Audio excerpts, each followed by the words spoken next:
everyone, I'm your host Najmu Sahar from Universal Rehabilitation Clinic, URC. Today we have an expert, Dr. Zubala. Okay, Dr. Zubala, first of all, introduce yourselves. मेरा नाम doctor जुबाला Yasir लुत्फी है और मैं assistant professor हूँ department of food science and technology university of Karachi में। और तकरीबन 15 से 16 साल हो गए मुझे इस फील्ड में काम करते हुए, और एज अ न्यूट्रिशनिस्ट भी मैं मुख्तलिफ जगहों पे काम करती रही हूँ। मुख्तलिफ पेशेंट्स के हवाले से भी काम किया है, थैलेसेमिक पेशेंट्स के साथ भी काम किया और डायबिटिक पेशेंट्स के साथ भी काम किया। तो as a food and nutrition expert जो है वो इस वक्त मैं अपनी सर्विसेज दे रही हूँ।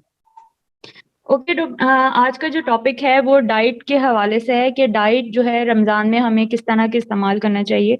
डॉक्टर सवाला, आप मुझे पहले ये बताएं कि what kind of diet should we have in Ramzan. देखिए, रमजान के अंदर जो है वो कोई खास पर्टिकुलर डाइट इस हवाले से नहीं होती कि अगर हम ये समझते हैं कि हम इंटरमिटेंट फास्टिंग कर रहे हैं और तकरीबन 12 से 13 घंटे हमारी विंडो जो है वो खाने की बंद है, तो हम उसके नतीजे में टाइम पे जो है, बल्कि मैं ये समझती हूँ कि ये रमजान के महीने के अंदर हमें अपनी नॉर्मल जो डाइट है जिस तरह की हमारे पास फॉलो करते हैं, यानी कि करते हैं फूड पिरामिड एक ट्रायंगुलर शेप होती है और उसके हिसाब से हमें जो है वो तमाम फूड ग्रुप्स को जो है वो कंज्यूम करना चाहिए, चाहे वो कार्बोहाइड्रेट हो, चाहे वो प्रोटीन हो, चाहे वो फैट्स हो। तो जिस तरीके से हम अपने डेली रूटीन में अपने कार्ब्स और प्रोटीन का बैलेंस रखते हैं, उसी तरीके से हमें अपनी सहरी और अफ्तार को उसी तरह मैनेज करना पड़ता है। ऐसा नहीं होना चाहिए कि हम जो है वो सहरी के अंदर इतना ज्यादा कार्ब्स सिर्फ इसीलिए कंज्यूम कर लें कि हमारा जो 12 से 13 घंटे का स्लॉट है उसके अंदर हम कुछ खा नहीं सकते, तो हम उस चक्कर में ज्यादा खा लेते हैं। और उसके बाद जब हम अफ्तार करते हैं तो खासतौर पे हमारे यहाँ जो रिवायात है उसमें हम चिकना खाना जो है वो बहुत ज्यादा कंज्यूम कर लेते हैं। तो इसके बजाय क्या होता है कि आपका वेट रिड्यूस होने के बजाय या फिर मेंटेन रहने के बजाय जो है वो वेट मजीद बढ़ जाता है। तो जब कभी भी हम अपना सहरी कंज्यूम करते हैं तो उसके अंदर इस बात का खास ख्याल रखना चाहिए कि हमें अपना कार्ब, प्रोटीन और फैट्स, ये तीनों चीजें जो है वो हमारे प्लेटर के अंदर मौजूद होनी चाहिए। अगर ये तीनों चीजें मौजूद नहीं होंगी तो फिर हमारे अंदर, हमारी बॉडी के अंदर न्यूट्रिएंट्स की अल्टीमेटली कमी हो जाएगी। हमें रोटी भी कंज्यूम करनी चाहिए, लेकिन हमें हमेशा पोर्शन साइजेस पे बात करनी चाहिए और पोर्शन साइजेस को कंट्रोल करना चाहिए कि आप कंज्यूम सारे ग्रुप्स करें, लेकिन उसकी क्वांटिटी जो है वो कम रखें। अगर आपने क्वांटिटी पे काम कर लिया और क्वांटिटी को लिमिट कर लिया तो उसके बाद जो है वो ना तो आपका वेट जो है वो आप न्यूट्रिएंट डेफिशिएंट होते हैं, ना फिर आपका जो है ऐसा कुछ सिलसिला होता है कि आप बीमार पड़ते हैं या आपको कमजोरी होती है। ओके, डॉक्टर मुझे ये बताएं कि मुख्तलिफ डिजीज़ के हवाले से मैं आपसे क्वेश्चन करती हूँ कि हम किस तरह अपनी हेल्थ को जो है वो इम्प्रूव कर सकते हैं, स्पेशली जब हम कार्डियो प्रॉब्लम हमें हो।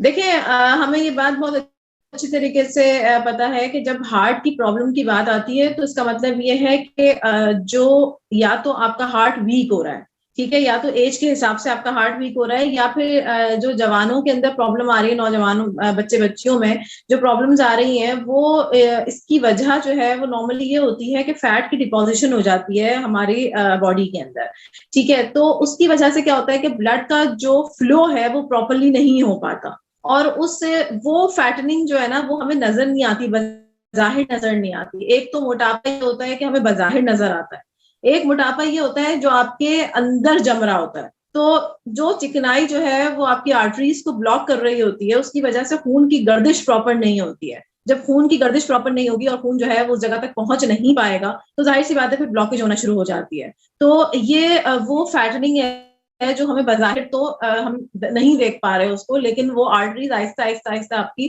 डाइटरी हैबिट्स की वजह से वो ब्लॉक होती चली जा रही है। ये जो हार्ट अटैक और ये सारे सिलसिले होते हैं ये एकदम नहीं होते, ये आपकी साल साल की डाइटरी हैबिट्स को बताते हैं कि आप 10 साल से 15 साल से क्या चीजें कंज्यूम कर रहे थे। तो इतना टाइम लग जाता है आपकी आर्टरीज को ब्लॉक होने में, और फिर सडन जो है वो जो हार्ट अटैक का सिलसिला होता है वो फिर सडन इसलिए हो जाता है कि वो आर्टरी इतनी ब्लॉक हो चुकी होती है कि वहां से ब्लड सप्लाई जो है वो रुक जाती है। तो फैट की कंजम्पशन जो है वो कंट्रोल करनी है, और उसके साथ साथ जो है वो आपको ये भी कंट्रोल करना है कि आप जो है अपनी एक्सरसाइज या अपने रूटीन को जो है वो बहुत ज्यादा एक्टिव करें। अच्छा, डॉक्टर सुबाला मुझे ये बताएं कि जो कार्डिक पेशेंट होते हैं, स्पेशली जिनकी सर्जरीज वगैरह हो गई हैं, तो वो रमजान में रोजे रख सकते हैं? क्योंकि बेसिकली लोगों का एक कॉन्सेप्ट होता है कि हम नहीं रख सकते, और कुछ रखना चाहते हैं, तो उनके लिए आप क्या सजेस्ट करती हैं? देखिए, रमजान किसी भी डिजीज के अंदर खास तौर पे जो ऐसी बियरेबल हो, आप अगर उसके अंदर रोजा रखते हैं तो आप ज्यादा बेहतर कंडीशन में आ जाते हैं। आपके बॉडी को भी एक ब्रेक की जरूरत होती है। यानी कि जब हम अपनी बॉडी को ब्रेक देते हैं, खाना पीना जो है वो कम करते हैं, तो उससे सिलसिला क्या होता है कि आपकी जो बॉडी फंक्शंस है ना, वो प्रॉपरली होना शुरू हो जाते हैं, क्योंकि हर हर सिस्टम को ना एक ब्रेक चाहिए होता है। तो जब आप हार्ट पेशेंट हैं या आप डायबिटिक हैं, तो फिर आपको अपनी अपने कैलोरिक काउंट या अपने पोर्शंस को कंट्रोल करके चलना पड़ता है। इसके लिए बाकायदा तौर पे हम ट्रेन करते हैं लोगों को कि भाई आपको अपनी डाइटरी हैबिट्स किस तरह से करनी है। इसके लिए बाकायदा तौर पे अवेयरनेस दी जाती है और ट्रेन किया जाता है लोगों को, क्योंकि आप इस तरीके से शॉर्ट टाइम में ये चीज नहीं समझा सकते कि आपको एक डायबिटिक पेशेंट को या एक कार्डियक पेशेंट को कितनी कैलोरीज लेनी चाहिए और उनको अपना टाइम जो है वो किस तरीके से अपना डे जो है वो डिवाइड करना चाहिए। तो उसके लिए बाकायदा उनको ट्रेन किया जाता है कि आपने इतनी कैलोरीज लेनी है, अपना शुगर लेवल कंट्रोल रखना है, आपने इतने कार्ब्स लेने हैं, आपने पोर्शन को इस तरीके से डिवाइड करना है, आपने अफ्तार जब आप खोल रहे हैं, रोजा खोल रहे हैं, तो आपको सबसे पहले क्या चीज कंज्यूम करनी चाहिए। तो ये जैसे मिसाल के तौर पे मैं आपको एक छोटी सी चीज बताती हूँ कि जैसे डायबिटिक पेशेंट्स होते हैं, तो आप हम हमेशा ये कहते हैं कि जैसे आप अफ्तार कर रहे हैं, तो अफ्तार करने के टाइम पे जो खजूर का खास तौर पे कहा जाता है कि आप खजूर कंज्यूम करें, ताकि रैपिड जो है वो आपका शुगर लेवल जो है वो इंक्रीज हो ब्लड में। क्योंकि अगर आप सहरी के टाइम पे ऐसी कोई चीज रिफाइंड शुगर्स लेते हैं, तो वो बहुत जल्दी आपके ब्लड में शामिल हो जाती है और फिर जो है वो शुगर लेवल ड्रॉप होने लगता है। तो आपको सहरी में ऐसे कॉम्प्लेक्स कार्बोहाइड्रेट्स कंज्यूम करने चाहिए जो स्लोली स्लोली शुगर को रिलीज करें और वो आपके ब्लड के अंदर एनर्जी रहे। और जब आप अफ्तार कर रहे हैं, तो उस अफ्तार के अंदर जो है वो सिलसिला ये होता है कि आप जो है वो रिफाइंड शुगर पहले कंज्यूम कर लें, ताकि फौरी तौर पे जो ब्लड की शुगर लेवल लो हुआ है वो एकदम से बढ़ जाए और बेहतर हो जाए। तो ये थोड़ी सी कुछ चीजें हैं जो हमें बतानी पड़ती हैं कार्डियक पेशेंट्स को भी और डायबिटिक पेशेंट्स को भी, कि किस तरीके से आप जो है अपना पूरा डे जो है वो मैनेज करेंगे, आपको कौन कौन से फ्रूट्स या कौन कौन से फूड आइटम्स जो है वो किस किस वक्त में आपको कंज्यूम करना है। अच्छा, डॉक्टर सुबाला मुझे ये बताएं कि आपने डायबिटीज़ की बात की, तो टाइप 1 और टाइप 2 डायबिटीज़ की मैं बात करती हूँ।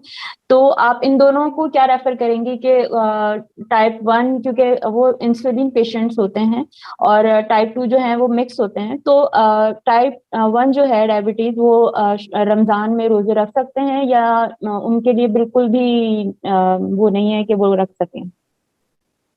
नहीं, देखें, मैंने आपको अगेन ये वाली बात कही कि बहुत डायबिटिक पेशेंट्स के लिए बहुत ज्यादा तरबियती कैंप्स कायम किए गए हैं कि उनकी ट्रेनिंग की जाती है, उनको समझाया जाता है, उनकी बाकायदा तौर पे बहुत अच्छा होता है कि अगर वो तरबियती कैंप्स जो है वो ज्वाइन करें, ताकि उससे उनको ये पता चलता है कि उनको अपनी शुगर को मॉनिटर किस तरह करना है। क्योंकि डायबिटीज में जो सबसे अहम चीज है वो शुगर की मॉनिटरिंग है। अगर आप अपनी शुगर को प्रॉपर तरीके से मैनेज कर रहे हैं ना, मॉनिटर कर रहे हैं, और वो बढ़ नहीं पा रही है, तो फिर अगर आप सीख गए एक दफा कि आपको किस तरीके से अपने पोर्शंस को कंट्रोल करना, फिर आपके लिए कोई प्रॉब्लम जो है वो नहीं होगा। अगर आप जो है वो उसको सही तरीके से नहीं मैनेज कर पा रहे हैं, या जो है वो आपके लिए कोई प्रॉब्लम हो रही है, तो फिर उसमें फिर ये है कि जाहिर सी बात है कि हर कोई जो है वो अपने हिसाब से उस चीज को मैनेज करने की कोशिश करता है। तो आपको ये पता होना चाहिए कि कितना आपने किस चीज का पोर्शन कंज्यूम करना है। तो डायबिटिक पेशेंट्स के लिए ऐसा नहीं है कि वो रोजा नहीं रख सकते, लेकिन अगर वो उसको मैनेज करना सीख गए और उनको मैनेज करना आता है, तो मैंने ऐसे बहुत सारे डायबिटिक पेशेंट्स देखे जो बहुत आसानी से रोजा रखते हैं, और माशाल्लाह वो एक्टिव लाइफ स्टाइल है उनका, एक्सरसाइज भी करते हैं, हाइकिंग भी करते हैं। तो जब आपने इन चीजों को मैनेज किया हुआ है, तो फिर आप एक नॉर्मल जिंदगी गुजारते हैं और आप एक बिल्कुल नॉर्मल आदमी की तरह होते हैं। लेकिन अगर आप अपने पोर्शंस कंट्रोल नहीं करते, अपने शुगर लेवल को मॉनिटर नहीं कर सकते प्रॉपरली, तो फिर वो बहुत बड़ी बीमारी के तौर पे सामने आती है। ओके, डॉक्टर जुबाला मुझे इस बारे में बताइएगा। एक क्वेश्चन मेरे पास अभी आया है कि इंसुलिन जो है वो हम लगा सकते हैं या नहीं लगा सकते, या इंसुलिन हलाल है?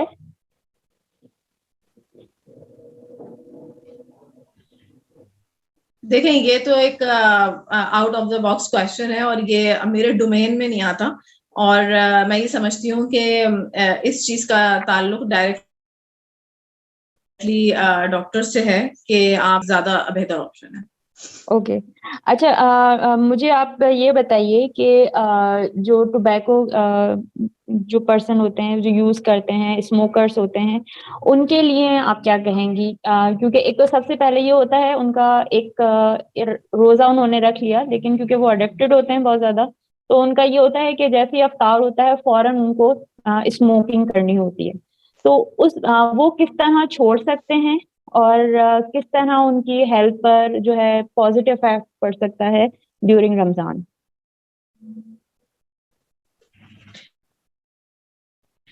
देखिए, सबसे पहली चीज तो ये है कि इसमें मैं यही कहना चाहूंगी कि सबसे पहले तो कोशिश ये करें कि अपनी सिगरेट नोशी की आदत को तर्क करने की कोशिश करें, और उसकी बहुत सारी रेमेडीज हैं।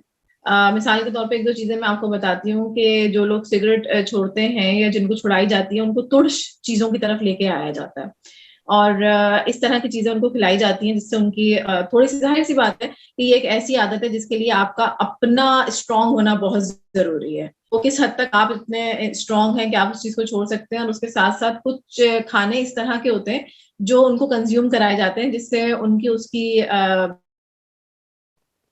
जो है वो कम हो जाती है, उनकी रिक्वायरमेंट। तो बेहतर तो यही है कि आप उस चीज को तर्क करें। और जाहिर सी बात है, ये तो एक नशा है ना, इस नशे में, नशा तो कोई भी हो तो वो आपके लिए हार्मफुल ही होता है, तो वो आपकी इन तमाम चीजों के अंदर हर्डल ही बनता है। तो इसको ही हम, इसका कोई हल नहीं है, इसका सिर्फ हल यही है कि आप इसको तर्क करने की कोशिश करें। बाकी इसके अलावा तो मैं इसमें और क्या कहूंगी, इसके अंदर तो हम कोई भी न्यूट्रिएंट भी लेते हैं या कुछ भी लेते हैं तो आपकी सेहत तो अल्टीमेटली नुकसान आपकी सेहत को हो ही रहा है आहिस्ता आहिस्ता। तो ये तो आपकी अपनी वेल है कि आप उस रोजे रखने के लिए आप किस हद तक कोशिश कर सकते हैं। ये तो हर एक का अपना इंडिविजुअल मैटर है कि वो उसको किस तरीके से रिजॉल्व कर सकता है। बिल्कुल। अच्छा, डॉक्टर बाला, मुझे ये बताएं, अगर आपको आयरन डेफिशिएंसी हो अगर किसी पर्सन को, तो क्या वो फास्टिंग कर सकता है, रोजा रख सकता है? बिल्कुल फास्टिंग कर सकता है। और अगर आयरन डेफिशिएंसी है तो फिर आयरन रिच चीजें जो है उनको सहरी के अंदर कंज्यूम करनी होंगी, ताकि उनका जो है वो उनके अंदर ताकत रहे। और ये देखना पड़ता है कि आयरन लेवल कम कितना है। रोजा किसी तौर पे भी जो है वो प्रॉब्लम नहीं बनता। ठीक है, हमें ये देखना पड़ता है, हम उनकी पूरी रिपोर्ट्स लेते हैं, सारी चीजें रिकॉर्ड पे देखनी पड़ती हैं कि आपके अंदर किस चीज की कमी है। ठीक है, आप मैनेज कर सकते हैं, आपका आयरन इतना कम तो नहीं है कि आप मैनेज ही नहीं कर पा रहे हैं उसको, तो आपको वो चीजें कंज्यूम करनी पड़ेंगी। जैसे मिसाल के तौर पे आप खजूर खाएं, आप शहरी के अंदर 2-3 खजूरें खा लें, आप अफ्तार में 2-3 खजूरें खा लें, तो उससे भी आपका आयरन लेवल बेहतर होता है। आप कलेजी खा सकते हैं, उससे भी आयरन लेवल बेहतर होता है। बहुत सारी रेमेडीज हैं। आप सुबह निहार मुंह जो है वो सेब और दूध अगर पी लें तो उससे आयरन लेवल बहुत तेजी से इंक्रीज होता है। तो उस पर वर्क करने की जरूरत होती है, लेकिन आयरन लेवल कम होने का इससे कोई वो नहीं है कि आप रोजा नहीं रख सकते। लेकिन ये देखना पड़ेगा कि वो लेवल है कितना, कम हुआ व कितना है, ये चीज देखनी पड़ती है। पेशेंट टू पेशेंट चीजें वेरी करती हैं। अच्छा, डॉक्टर जुबाला, मुझे ये प्रेग्नेंट वुमेन्स और जो नर्सिंग पे मदर्स होती हैं उनके बारे में भी पूछना है कि उनका एक क्वेश्चन आया था कि वो रोजे रखें क्योंकि उनकी हालत बहुत ज्यादा खराब हो जाती है, और प्रेग्नेंट वुमेन्स को जो है इश्यूज होते हैं, तो उस पे जो है वो अनबॉर्न बेबी जो होता है उस पे कोई इफेक्ट तो नहीं होता। तो इस बारे में आप क्या कहेंगी, और उनको किस तरह की डाइट लेना चाहिए सहरी और अफ्तारी में? और मुझे इस बारे में भी बताइए कि जो मल्टी वाइटामिन हैं, क्या वो यूज कर सकती हैं, वो ज्यादा बेहतर हैं या नेचुरल जो है फूड वो ज्यादा बेहतर है? नर्सिंग मदर और प्रेग्नेंट मदर भी रोजा रख सकती हैं। ये टोटली अपनी सेहत पे डिपेंड करता है, हर एक की अपनी सेहत पे डिपेंड करता है क्या है वो रख भी सकती हैं कि नहीं रख सकती। और अगर वो जो है खास तौर पे जो नर्सिंग मदर हैं, उनको अपनी कैलोरीज जो है वो डबल करनी पड़ती हैं। और अगर अगर वो अपनी ज्यादा कैलोरिक फूड जो है वो कंज्यूम कर सकती हैं सहरी के अंदर, तो वो रोजा रख सकती हैं। क्योंकि बहुत सारे लोग ऐसे होते हैं जिनके जो सहरी में नहीं खा पाते, तो फाके के साथ नर्सिंग मदर जो है वो रोजा नहीं रख सकती और ना उसको रखना चाहिए। लेकिन ये है कि अगर आप अपना पोर्शन कंट्रोल या अपनी कैलोरीज या आप अपनी डाइट जो है वो बेहतर तरीके से ले रही हैं और ले सकती हैं सहरी के अंदर, तो आप जो है वो उसको बर्दाश्त कर सकती हैं। लेकिन जाहिर सी बात है कि ये कोई वो नहीं है कि अगर आपकी इस हद तक हालत खराब है या कुछ है तो फिर आप उसके अंदर जो है वो कर सकते हैं उसको मैनेज। और जो है वो प्रेग्नेंट लेडीज का भी यही है कि वो अपने डॉक्टर से रुजू करें इसके सिलसिले में, अपने गायनेकोलॉजिस्ट से, कि उनकी कंडीशन क्या है और क्या वो इसको बर्दाश्त कर सकती हैं कि नहीं कर सकती। तो टोटली अपने ये हर एक इंडिविजुअल के अपने ऊपर डिपेंड करता है कि उसकी कंडीशंस क्या है। हाँ, हम सिर्फ डाइट रिकमेंड कर सकते हैं, लेकिन वो डाइट जब रिकमेंड की जाती है जब उनको उनकी गायनेकोलॉजिस्ट ने क्या सजेस्ट किया है और उनके साथ क्या प्रॉब्लम्स है, वो प्रॉब्लम्स देखते हुए है जो है वो हम ये गाइड करते हैं हर इंडिविजुअल को। क्योंकि असल में डाइट प्लान या डाइट जो है ना वो हर इंडिविजुअल की डिफरेंट होती है और हर इंडिविजुअल की हमें ये चीजें सब देखनी पड़ती हैं और उसके बाद हम उसका डाइट प्लान डिजाइन करते हैं। कोई एक जनरल डाइट प्लान नहीं है जो मैं यहाँ बता दूं और हर कोई इसको फॉलो करने लग जाए, तो ऐसा कुछ भी नहीं है। हर इंडिविजुअल का कैलोरी काउंट डिफरेंट होता है, हर किसी की मेडिकल कंडीशंस डिफरेंट होती हैं, हर किसी के इश्यूज डिफरेंट होते हैं, सोशल इश्यूज भी बहुत प्रॉब्लम करते हैं, तो वो डिफरेंट होते हैं। तो उन्हीं चीजों को बेस बनाते हुए आप जो है वो प्लान डिजाइन करते हैं। और आप जो मल्टी मल्टी वाइटामिन जो हैं उसके बारे में आप क्या कहेंगी कि अगर वो लें तो वो किस तरह लें, मल्टीविटामिन्स शहरी में लें या अफ्तारी में लें, और वो कितना इफेक्टिव होते हैं एक नॉर्मल पर्सन के लिए, और एक किसी को अगर कोई किसी किस्म की डेफिशिएंसी है या वीकनेस है, कोई डिजीज है, तो उसके हवाले से। देखिए, मल्टीविटामिन जो है वो अमूमी तौर पे 35 इयर्स के बाद ही रिकमेंड किए जाते हैं, लेकिन कभी भी डॉक्टर की प्रिस्क्रिप्शन के बगैर मल्टीविटामिन का इस्तेमाल नहीं करना चाहिए। क्योंकि ये वाइटामिन और मिनरल्स जो होते हैं इनकी क्वांटिटी तो बहुत मिनिमल रिक्वायर्ड होती है बॉडी के अंदर, लेकिन ये बड़े ही बेनिफिशियल होते हैं और इनकी जरूरत बहुत ज्यादा होती है क्योंकि तमाम बॉडी फंक्शंस जो है वो इसकी मौजूदगी में ही होते हैं। लेकिन वाइटामिन और मिनरल्स अगर आप क्वांटिटी में ज्यादा कंज्यूम कर लेते हैं तो फिर वो आपके लिए नुकसानदेह भी उतने ही हो जाते हैं। तो इसीलिए ये भी मेडिकल कंडीशंस को देखते हुए ही रिकमेंड करते हैं हम, और हमेशा हर किसी को हम रिकमेंडेशंस नहीं देते कि आप जाएं और बाजार से खरीदें मल्टीविटामिन और आप खा लें। ऐसा नहीं है, हमें सारे चीजें चेक करनी पड़ती हैं कि आपके अंदर कमी किस चीज से हो रही है। जिस चीज की कमी हो रही है, जो मल्टीविटामिन आप परचेज कर रहे हैं उसके अंदर उस चीज की क्वांटिटी कितनी है। ठीक है, मिसाल के तौर पे आपको विटामिन सी की कमी हो रही है और आप मल्टीविटामिन कंज्यूम कर रहे हैं जिसके अंदर विटामिन बी की क्वांटिटी ज्यादा है, तो ये नॉलेज भी जो है वो प्रोवाइड की जाती है और उसके लिए फिर आपको डॉक्टर से रिकमेंडेशन होनी चाहिए कि आपको आया लेनी चाहिए मल्टीविटामिन के नहीं, या फिर आप अपनी डाइट से ही उसको जो है वो पूरा कर लेंगे। अच्छा डॉक्टर बाला, आपने ये कहा कि 35 एज पे, लेकिन मैंने बहुत से लोगों को देखा है और खासकर बहुत सी मदर्स को देखा है कि वो अपने बच्चों को मल्टीविटामिन बगैर डॉक्टर की रिकमेंड के वो स्टार्ट करवा लेती हैं और खुद भी ले रही होती हैं, और मतलब कोई प्रिस्क्रिप्शन नहीं होता कि उन्हें कब लेना चाहिए कब नहीं लेना चाहिए, वो खुद से स्टार्ट कर देते हैं कि हमें वीकनेस स्टार्ट हो रही है। कुछ लोग होते हैं कि इंजेक्शन लगवा रहे होते हैं न्यूब्रोल के तो वो इसके बारे में आप क्या कहेंगी कि ये सही है बच्चों को खास तौर पे इस तरह देना?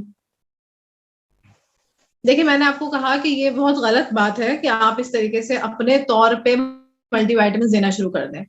हमेशा स्ट्रांगली मैं रिकमेंड करती हूँ कि डॉक्टर से आप प्रिस्क्रिप्शन लें और उनसे प्रिस्क्राइब कराएं, तो फिर आप उसके बाद मल्टीविटामिन इस्तेमाल करें। अदरवाइज खुद से जो है वो मल्टीविटामिन का इस्तेमाल नहीं करना चाहिए, क्योंकि ज्यादा मिनरल्स या विटामिन कंज्यूम करना भी नुकसानदेह हो जाता है।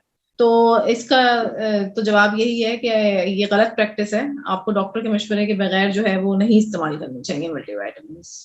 अच्छा हाँ डॉक्टर बाला, मुझे लास्ट में आपसे ये पूछना है कि आप एक हेल्दी जो है वो डाइट मुझे रेकमेंड करें सबको कि हमें रमजान में कौन सी हेल्दी फूड्स जो हैं वो इस्तेमाल करना चाहिए। एक देखिए, तीन चीजों जर्नल एक आपसे जर्नल बात हेल्दी प्लान है। सब के लिए बेनिफिट हो। जी हाँ, मैं एक जनरल ही बता रही हूँ, सारे इंडिविजुअली हर किसी के लिए डिफरेंट होता है। कि आप एक तो रिफाइंड चीजों का इस्तेमाल या प्रोसेस्ड चीजों का इस्तेमाल जो है वो अपनी लाइफ से खत्म करें। और प्रोसेस्ड चीजों का मतलब ये होता है कि आप कोई भी पैक्ड आइटम्स जो है वो परचेज ना करें। खासतौर पर रमजान के अंदर ये खजला फैनी ये चीजें नहीं खाया करें। इसके अंदर बहुत ज्यादा जो है वो सैचुरेटेड फैट्स होते हैं और ये हमारी सेहत के लिए नुकसानदेह नहीं है बल्कि बेइंतहा नुकसानदेह। और इनका कंजम्पशन नहीं होना चाहिए। बिल्कुल नॉर्मल आपके घर की बनी हुई ग़िज़ा होनी चाहिए, चाहे वो रोटी हो, चाहे वो सालन हो। और ऑयल का इस्तेमाल कम से कम करें, पराठों का कंजम्पशन ना करें, पराठों को इस्तेमाल ना करें, पूरियों का इस्तेमाल ना करें और जो है वो रिफाइंड चीज़ें, रिफाइंड शुगर का इस्तेमाल कम से कम करें। तो ये 2-3 चीज़ें हैं कि जिन पे अगर आप काबू पा लेंगे और आपका कार्बोनेटेड ड्रिंक्स हैं, इनका बिल्कुल भी इस्तेमाल ना करें। शरबत ज़्यादा ना पिएँ। शरबत की जगह पे आप एक हेल्दी ड्रिंक भी बना सकते हैं। अक्सर पुदीने के जो है वो शरबत भी आते हैं जो बगैर चीनी के प्रिपेयर होते हैं, या आप लेमन जूस और शहद डाल के भी कंज्यूम कर सकते हैं, गुड़ डाल के भी कंज्यूम कर सकते हैं। ये तमाम जितने भी जूसेस आप लेते हैं वो हाईली कंसंट्रेटेड शुगर कंसंट्रेटेड होते हैं और इनको आप कंज्यूम करते हैं और उसके बाद फिर जो है वो आपकी बॉडी को अल्टीमेटली नुकसान ही होता है। तो होममेड चीज़ों का इस्तेमाल करें, प्रोसेस्ड चीज़ों से दूर रहें। हर मुमकिन कोशिश करें कि पैक्ड आइटम जो है वो कम से कम इस्तेमाल करें और ये जितनी भी सॉसेज़ आ रही हैं, ये तमाम चीज़ें इनसे परहेज़ करें मुकम्मल तौर पे। Okay, thank you doctor Zubala. Last में आप कुछ कहना चाहेंगी, कोई मैसेज देना चाहेंगी तो वो आप दे सकती हैं। बस मैं यही मैसेज देना चाहती हूँ हर किसी को कि ये एक बड़ा अच्छा टॉपिक है न्यूट्रिशन का और इसमें आप लोग जो है इसकी अवेयरनेस के लिए इसको खुद से भी रीड आउट किया करें और इन चीज़ों को देखें और ये अवेयरनेस फैलाएं। और मुझे बहुत खुशी हुई कि आप जिस तरह से अपना प्लेटफॉर्म रन कर रही हैं और ये अवेयरनेस के लिए है, तो बहुत अच्छी बात है कि हमारे पास अब सोशल मीडियाज हैं, हम इनके थ्रू जो है वो एक अच्छी बात भी कन्वे कर सकते हैं लोगों तक। और ये अवेयरनेस जिस हद तक बढ़ेगी उस हद तक लोगों को इन चीज़ों का अंदाज़ा होगा और वो अपने घरों के अंदर एक हेल्दी चीज़ें जो हैं वो लेकर आएँगे और परचेज़ करेंगे। हम महँगे-महँगे फूड पैक्ड आइटम्स खरीदते हैं और ये हमारे लिए हेल्दी भी नहीं होती, हमारी सेहत के लिए नुकसानदेह होती हैं। तो बच्चों की सेहत का भी ख़ास ख़्याल रखें। उनको अक्सर और बेशतर मैं देखती हूँ कि पेरेंट्स जो हैं वो स्कूल के लंच में चिप्स और बिस्किट्स और ये तमाम चीज़ें दे देते हैं, तो ये एक हेल्दी चॉइसेस नहीं है। अगर मैं आपको बताऊं कि इनके अंदर कितनी कैलोरीज होती हैं और वो कैलोरीज बिल्कुल भी अच्छी सोर्स से हम हासिल नहीं कर रहे। तो इन चीज़ों का खास ख्याल रखें और घर की ग़िज़ा खाएं, घर की बनी हुई ग़िज़ा खाएं और जिस हद तक मुमकिन हो पैक्ड आइटम से दूर रहें। Okay, thank you doctor Zubala. आपका बहुत शुक्रिया कि आपने इतनी इंफॉर्मेटिव जो है वो हमें इंफॉर्मेशन दी। इंशाल्लाह हम नेक्स्ट सेशन के साथ दोबारा मिलेंगे। अगर आपको इस सेशन से रिलेटेड कोई भी क्वेश्चन करना है या आप कोई सजेशन करना चाहते हैं तो इस वीडियो के कमेंट बॉक्स में आप हमें क्वेश्चन कर सकते हैं। इंशाल्लाह हम ज़रूर उसका जवाब देंगे। इसके साथ ही मुझे इजाज़त दीजिए। अपना बहुत ख्याल रखिए और पानी का इस्तेमाल बहुत ज़्यादा करिए और मुझे इजाज़त दीजिए। अल्लाह हाफ़िज़।